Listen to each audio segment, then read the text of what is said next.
Famille, bonjour, j'espère que vous allez bien. Vous savez que parfois, on pense que toute épreuve que nous vivons est permise par Dieu. Mais j'aimerais choquer quelqu'un en disant que non, toutes les épreuves que nous vivons ne sont pas forcément les épreuves permises par Dieu.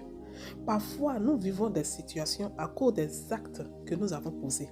Parfois, nous vivons certaines situations à cause des choix que nous avons faits, à cause des décisions que nous avons prises dans nos vies. Ça nous impacte. Tout n'est pas que pour Dieu. Maintenant, après, quand ça ne va pas, on dit non, c'est Dieu qui a permis. C'est la volonté de Dieu. Non. Toute épreuve où il n'y a pas la gloire au bout, ce n'est pas permis par Dieu. Abraham, par son impatience avec sa femme, il allait faire enfant avec Agar. Dieu n'a pas tiré sa gloire dans cette histoire d'Isaac-là. C'est qui était le fils promis? C'était Ismaël. L'enfant né par les deux, c'est-à-dire Abraham et puis sa femme. C'est ça qui était l'enfant promis par Dieu. C'était la gloire de Dieu.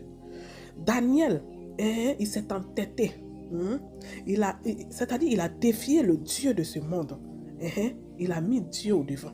Ils l'ont jeté dans la fosse des lions. Les lions l'ont touché. Ils n'ont pas touché. C'était une épreuve lourde. Mais Dieu l'a secouré. Dieu a donné sa gloire. Dieu s'est glorifié.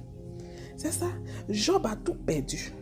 La Bible dit que malgré ça, il est resté serein. Au bout, là, qu'est-ce qui s'est passé? On dit qu'il a eu plus que ce qu'il a perdu. Mais c'est ça.